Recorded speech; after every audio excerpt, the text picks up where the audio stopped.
ایک آیت مبارکہ حضرات کے سامنے تلاوت کی ہے۔ اللہ رب العزت نے اس آیت کے اندر اپنے محبوب کا دروازہ دکھایا، فرمایا کہ انسان جتنا بھی گناہ گار ہو، جتنا بھی سیاکار ہو، اگر وہ امام الانبیاء صلی اللہ علیہ وسلم کی بارگاہ میں آ گیا اور اپنے گناہوں کی ندامت کرتے ہوئے امام الانبیاء کی بارگاہ میں آ گیا اور اللہ کے محبوب نے اس کی سفارش فرما دی،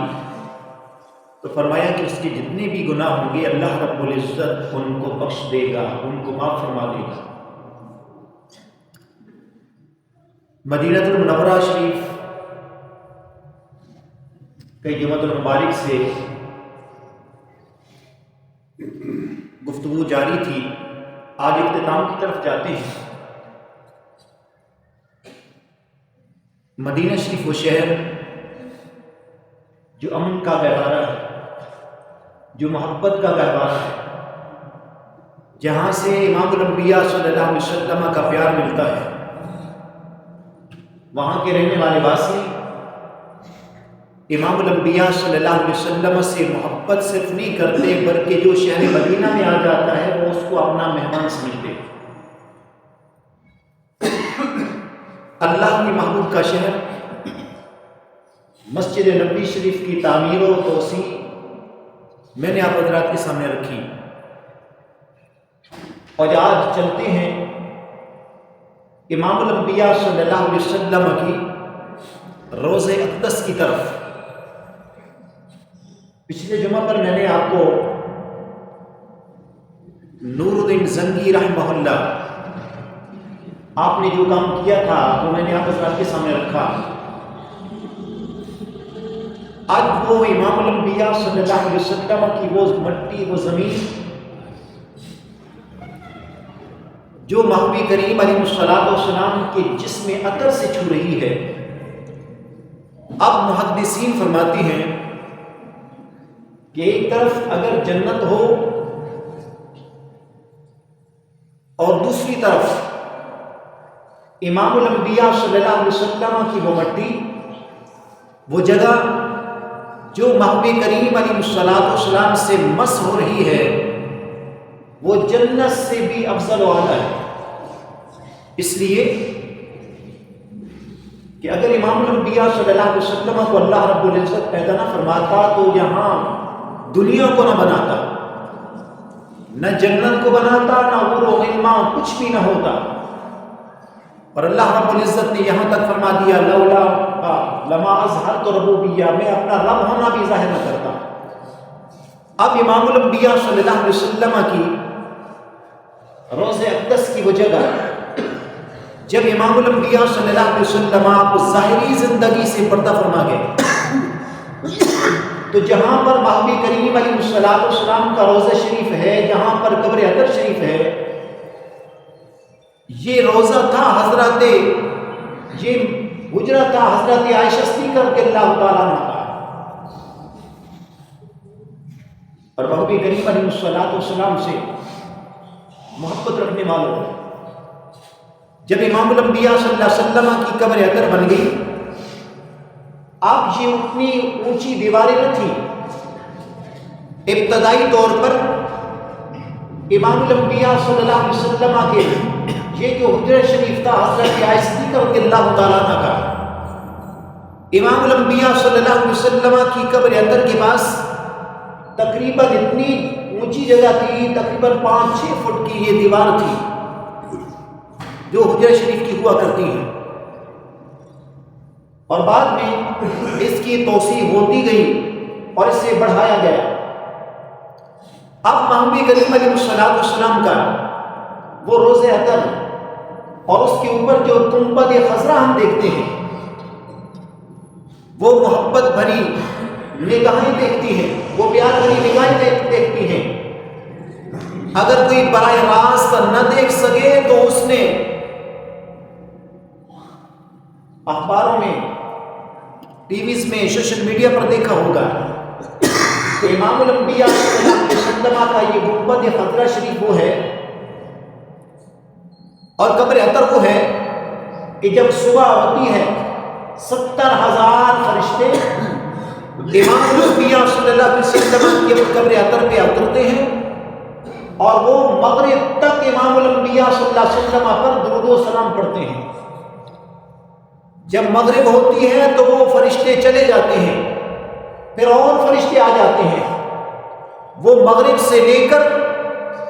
صبح کی اذان تک، صبح تک امام الانبیاء صلی اللہ علیہ وسلم کی بارگاہ میں قبر اطہر پر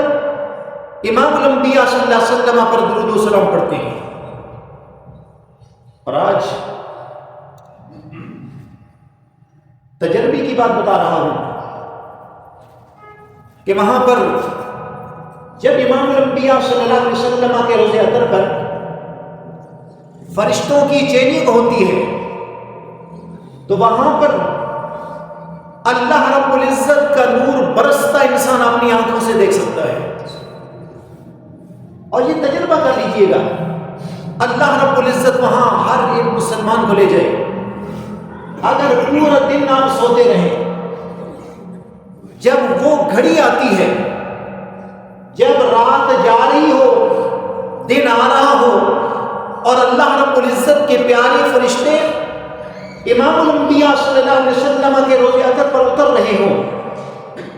اگر پورا دن بھی آپ سو رہے ہوں، اگر سامنے بیٹھے ہوں تو آپ کو منہ ضرور آئے گی، اس لیے کہ اس وقت اللہ رب العزت کی رحمت ہر وقت برستی ہے اور اس وقت برس رہی ہوتی ہے۔ وہ نور، آسمانی نور، امام الانبیاء صلی اللہ علیہ وسلم کی گنبد خضرا پر انسان اپنی آنکھوں سے دیکھ سکتا ہے۔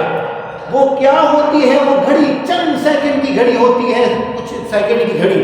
لیکن امام الانبیاء صلی اللہ علیہ وسلم پر صبح بھی 70,000 فرشتے اترتے ہیں، درود و سلام پڑھتے رہتے ہیں۔ مغرب کے ٹائم وہ چلے جاتے ہیں، پھر دوسرے آ جاتے ہیں، اور امام الانبیاء صلی اللہ علیہ وسلم کے غلاموں، اللہ رب العزت کے فرشتے ہو جنہوں نے ایک مرتبہ حاضری دی ہو امام الانبیاء صلی اللہ علیہ وسلم کی قبر اطہر پر، محبوب کریم علیہ السلام پر درود و سلام پڑھتے رہے ہوں، تو جب وہ چلے جائیں گے قیامت تک وہ کہیں گے کہ کاش ہمیں دوبارہ بھی امام الانبیاء صلی اللہ علیہ وسلم پر حاضری کی اجازت مل جائے، لیکن قیامت تک کسی دوسرے فرشتے کو دوسری دفعہ اجازت نہیں ملے گی، کیونکہ اللہ رب العزت کے فرشتے اتنے ہیں کہ جو ایک مرتبہ آ گیا قیامت تک اس کی باری نہیں آئے گی کہ وہ دوسری دفعہ بھی آ سکے۔ امام الانبیاء صلی اللہ علیہ وسلم کی قبر اطہر اور اس کے اوپر جو گنبد خضرا بنا ہے، آج ہم جہاں مسجد نبوی شریف میں جاتے ہیں، عام مسجد کا بھی بہت زیادہ احترام ہے کہ عام مسجد میں آپ آئیں، اونچی آواز نہ ہو، اونچے کھانسے نہیں، اونچی آواز نہ نکالیں۔ امام الانبیاء صلی اللہ علیہ وسلم فرماتے ہیں کہ اپنی مسجدوں کو صاف ستھرا رکھیں، اور ہم کیا کرتے ہیں کہ ہماری کنگھی تو باہر ہوتی نہیں ہے، مسجد کے اندر ہی ہوتی ہے، شیشہ بھی ہمارا یہاں پہ ہوتا ہے۔ امام الانبیاء صلی اللہ علیہ وسلم فرماتے ہیں کہ مسجد میں اگر انسان صرف ایک تنکا اٹھا کر باہر پھینک دے تو اللہ رب العزت اسے ثواب کتنا دیتا ہے کہ گویا آپ نے بہت بڑا کچرا اٹھا کر باہر پھینک دیا۔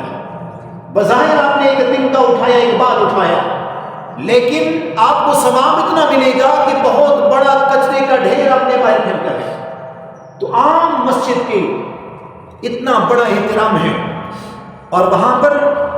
امام الانبیاء صلی اللہ علیہ وسلم کے اب دیکھیے کہ غلام جن کے دل میں عشق مصطفیٰ ہو، جن کے دل میں عشق مصطفیٰ ہو، محبت رسول ہو، تو وہ عام مسجد نہیں بلکہ مسجد نبوی شریف کے بھی اتنا عزت و احترام کرتے ہیں کہ وہ پاؤں بھی آہستہ آہستہ رکھتے ہیں کہ کہیں اور آواز وہاں پر اونچی نہیں نکالتے، اس لیے کہ اللہ رب العزت نے فرمایا لا ترفعوا اصواتکم فوق صوت النبی، اگر محبوب کے پاس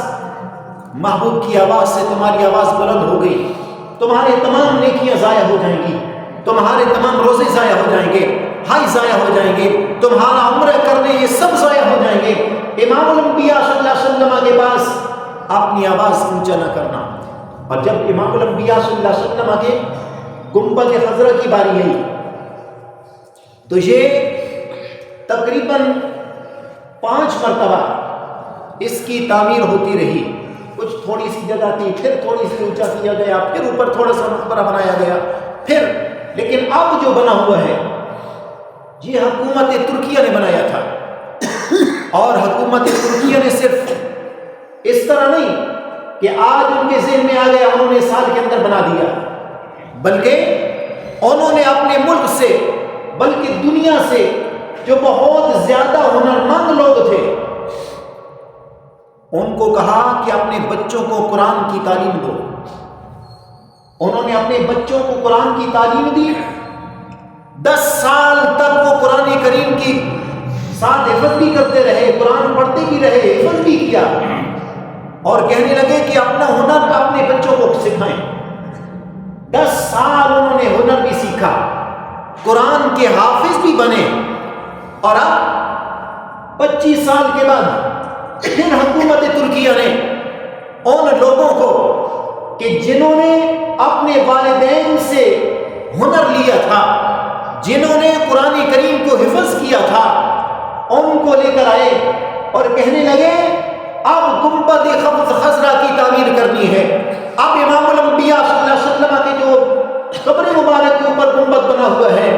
اب اس کی تعمیر کرنی ہے. تو اب یہ نہیں کہ یہاں پر گنبد بن رہا ہے، ساتھ ہی انہوں نے کارخانہ لگا دیا کہ جہاں پر پتھر کو تراشا جا رہا ہوگا، جہاں پر وہ مٹیریل تیار کیا جا رہا ہوگا. لیکن انہوں نے سنا ہوا تھا، پڑھا ہوا تھا لا ترفعوا اصواتکم فوق صوت النبی کہ محبوب کی آواز سے آواز کو بلند نہ کرنا. انہوں نے صرف قریب نہیں بلکہ 12 میل کے فاصلے پر اپنا کارخانہ لگایا. وہاں پر مٹیریل تیار کیا جاتا تھا اور وہاں سے لے کر آیا کرتے تھے یہاں پر، اس لیے کہ تاکہ امام الانبیاء صلی اللہ علیہ وسلم کے روز اقدس تک اوزاروں کی آواز نہ جائے. اور اگر کوئی پتھر یا اینٹ اگر بڑا ہو جاتا یا چھوٹا ہو جاتا اسے کاٹنا پڑتا تو پھر وہ وہاں پہ نہ کاٹتے بلکہ 12 میل کے فاصلے پر لے جاتے، وہاں وہ کاٹ کر پھر لے کر آتے گنبد خضرا میں تعمیر میں لگایا کرتے تھے. اور صرف یہ نہیں، ان کو آرڈر دیا گیا تھا جتنے لوگ بھی وہاں پہ تعمیر کر رہے تھے کہ آپ نے ایسے نہیں کام کرنا، سب سے پہلے آپ نے وضو میں رہنا ہے اور قرآن کی تلاوت کرنی ہے، امام الانبیاء صلی اللہ علیہ وسلم پر درود و سلام پڑھنا ہے. جب گنبد خضرا کی تعمیر ہوئی تمام بنانے والے کاریگر وہ وضو میں بھی ہوا کرتے تھے، قرآن کی تلاوت بھی کر رہے ہوتے تھے اور مصطفیٰ پر درود و سلام بھی پڑھ رہے ہوتے تھے. یہ گنبد خضرا کی تعمیر ہوئی اور حکومت ترکیہ نے کی تھی، کیونکہ ان کو پتا تھا کہ امام الانبیاء صلی اللہ علیہ وسلم کو اللہ رب العزت نے کتنا مرتبہ مقام دیا ہے. اور محبوب کریم علیہ السلام کے غلاموں، یہ محبوب کریم علیہ السلام کا گنبد خضرا تھا جس کی تعمیر کی گئی. اب آئیے، ایک انسان تو انسان ہے کہ جس کے دل میں عشق مصطفیٰ بھی ہوتا ہے، امام الانبیاء صلی اللہ علیہ وسلم کا پیار بھی ہوتا ہے. چلے جاندار چیز جس میں جانور بھی آتے ہیں وہ ایک دل رکھتے ہیں اور وہ بھی امام الانبیاء صلی اللہ علیہ وسلم سے محبت اور پیار کیا کرتے تھے، لیکن بے جان چیزیں بھی امام الانبیاء صلی اللہ علیہ وسلم سے پیار کرتی ہیں. آج میں یہ ریکارڈ پر بات کر رہا ہوں کہ امام الانبیاء صلی اللہ علیہ وسلم کی مسجد نبوی کے باہر سائڈ پر ایک مکان نما چھوٹا سا کمرہ بنا ہوا ہے اور اس کو اوپر کی جانب سے روشن دان موجود ہیں، نہ اس کو کوئی دروازہ ہے چاروں طرف سے، نہ اوپر سے کوئی دروازہ ہے. اب وہاں پر ان سے سوال کیجئے کہ یہ کیا جگہ ہے، یہ کون سی جگہ ہے، اس میں کیا ہے کہ اس میں نہ کوئی دروازہ ہے، نہ کوئی چھت میں کوئی سوراخ ہے کہ جس میں کوئی انسان جا سکے، یہاں پہ کیا ہے؟ اب جس کے دل میں عشق مصطفیٰ صلی اللہ علیہ وسلم ہو، محبت رکھتا ہو، تو وہ محبوب کی گلیوں سے بھی محبت کرتا ہے، محبوب کے شہر سے بھی محبت کرتا ہے، اور وہ ڈھونڈتا ہے کہ امام الانبیاء صلی اللہ علیہ وسلم کی ایک ایک چیز کیا ہے۔ جب میں نے وہاں پر دیکھا، میں نے بڑوں سے پوچھا کہ یہ کیا چیز ہے، کسی نے نہیں بتایا۔ ایک بوڑھا سا ضعیف سا وہاں پہ عربی کھڑا تھا، میں نے اسے سوال کیا، میں نے کہا کہ بتاؤ یہاں یہ کیا چیز ہے، مجھے اس کا کوئی پتہ نہیں دے رہا۔ پہلے تو وہ سوچنے لگا، تھوڑی دیر کے بعد جب اس نے میرا چہرہ دیکھا، میرے بات کرنے کا انداز دیکھا عربی میں، تو کہنے لگا آپ کو میں آج بتاتا ہوں کہ اس میں ایک کھجور کا تنکا موجود ہے۔ میں نے کہا کیا ہوا، کیوں موجود ہے، اس کو آپ نے کھیڑا کیوں نہیں؟ کیونکہ پہلے جو امام الانبیاء صلی اللہ علیہ وسلم کی قبر اطہر شریف تھی، مسجد نبوی کے ارد گرد میں یہ کھجور ایک درخت لگے ہوئے تھے، بلکہ امام الانبیاء صلی اللہ علیہ وسلم کے روضہ اقدس کے قریب بھی کھجور کا درخت تھا۔ کہنے لگا جب اس کی توسیع ہوئی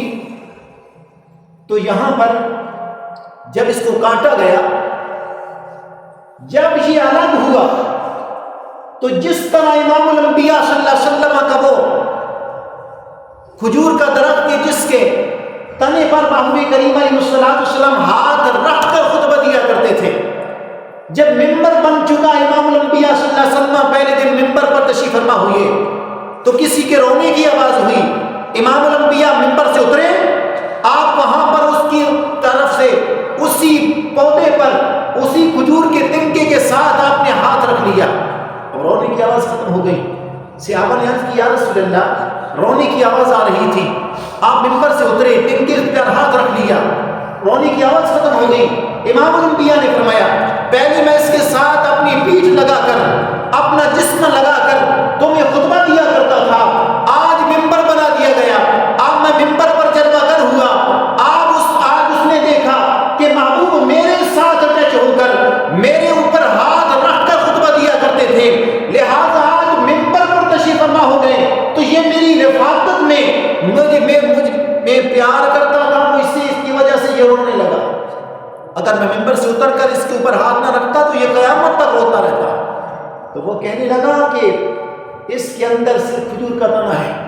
جب اسے الگ کیا گیا آپ کو بے جان تھا، رونے کی آواز آئی، ہزاروں قطار رونے لگا، اس کی آواز رونے کی بلند ہو رہی تھی، تو اسے یہیں پر لگا دیا گیا، ادھر ادھر سے چاروں طرف سے اس کی دیواریں بنا دی گئیں، اس لیے کہ یہاں کسی کو پتہ نہ چل سکی کہ یہاں پر کیا ہے۔ لیکن مسلمانوں، جاندار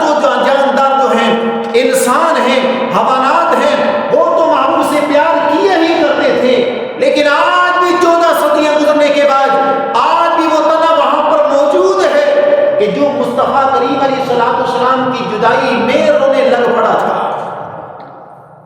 اور یہ امام الانبیاء صلی اللہ علیہ وسلم کی مسجد نبوی شریف کے بیک سائڈ پر موجود ہے، اور وہ محبوب کریم علیہ السلام کہ جس شہر کے اندر امام الانبیاء صلی اللہ علیہ وسلم وہاں پر تشریف فرما ہے، اللہ رب العزت نے بڑی رحمتیں رکھی ہیں۔ اگر اس کی تاریخ کو بیان کر دیا جائے، ایک ایک چیز کی تاریخ کو، تو اس پر وقت چاہیے، لیکن انسان اگر مسلمان ہے،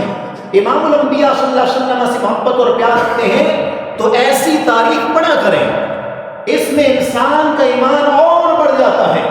جب مسجد نبوی شریف کی آپ تاریخ پڑھیں گے، جب کعبۃ اللہ کی تاریخ پڑھیں گے، تو آپ کے دل میں عشق مصطفیٰ بھی بیٹھے گی اور عشق اللہ رب العزت کا عشق بھی بیٹھے گا، اور آپ کو پتہ چلے گا